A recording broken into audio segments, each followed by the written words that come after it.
Bonjour, aujourd'hui je vais vous faire une vidéo sur la volonté. La volonté apparaît très souvent dans l'agoraphobie, en tous les cas dans les témoignages d'agoraphobes.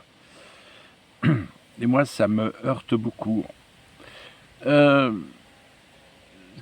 comme si l'agoraphobe en fait avait un manque de volonté, un manque énorme, et que arriver à sortir, s'exposer à l'extérieur, était une histoire de volonté. Et souvent, les agoraphobes qui ont une agoraphobie sévère, persistante, je reparlerai de cela dans la médication, euh, étaient des personnes, soit qui sont en manque de volonté, en tous les cas c'est souvent comme ça que c'est perçu de l'extérieur, et par beaucoup d'agoraphobes, c'est une histoire, ce n'est pas un manque, mais il faut que je mette de la volonté, il faut vraiment que je fasse mon maximum pour arriver à sortir, à aller dans tel supermarché, traverser tel endroit, me déplacer en voiture, etc. Enfin bon, dans les gestes de la vie quotidienne, on va dire. Et il faut que voilà.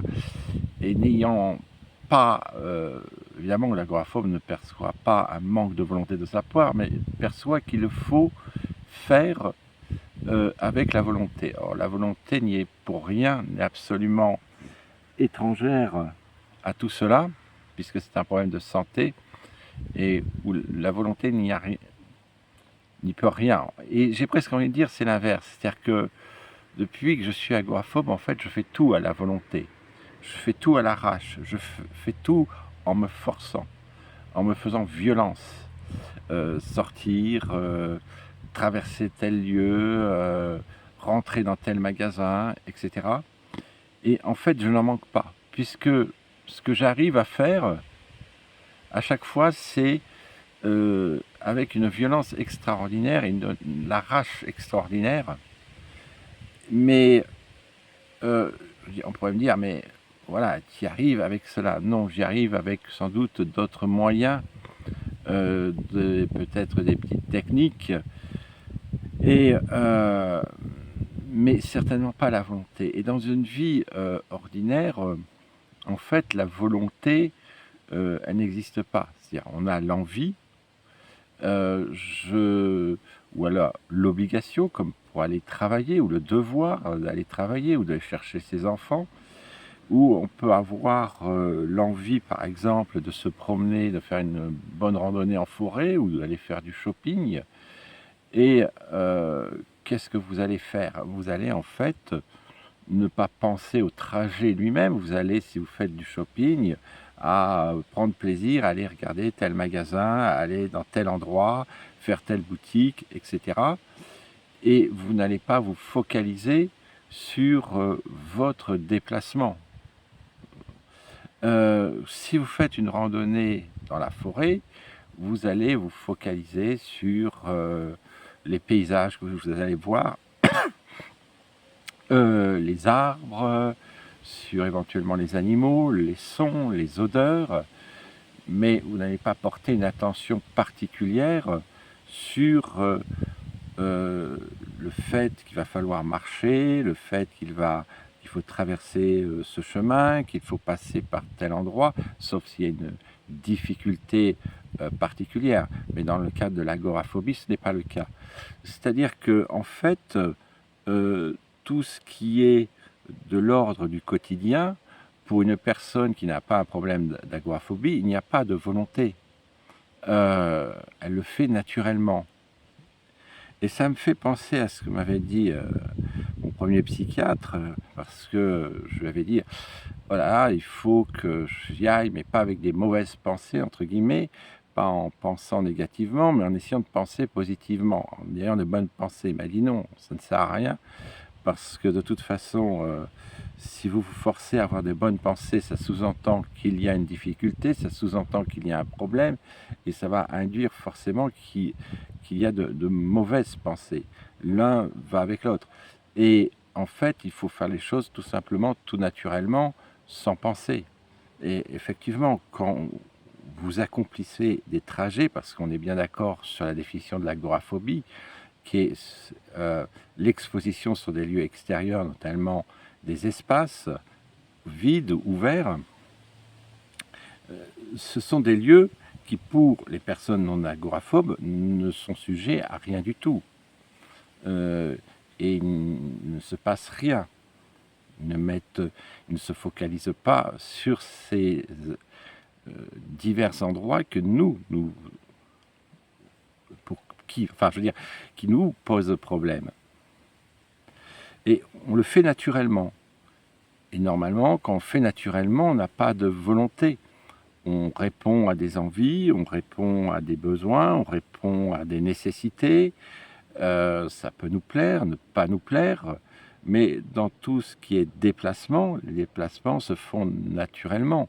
On n'y porte pas d'attention. On peut être fatigué, ça peut être épuisant si on a trop marché, mais on ne ressent rien de l'ordre de la volonté, à moins d'être un sportif de très haut niveau qui fait un marathon où effectivement les derniers kilomètres vont devenir difficiles du fait de son effort physique et de sa très grande fatigue qui va l'envahir, mais dans les cas ordinaires de la vie quotidienne, ce n'est pas le cas. Donc la volonté, en fait, une personne qui accomplit normalement les gestes du quotidien n'en a pas, elle ne connaît pas. Elle répond à ses besoins divers, mais elle n'a pas nécessité d'une volonté pour ce à quoi nous on est affrontés.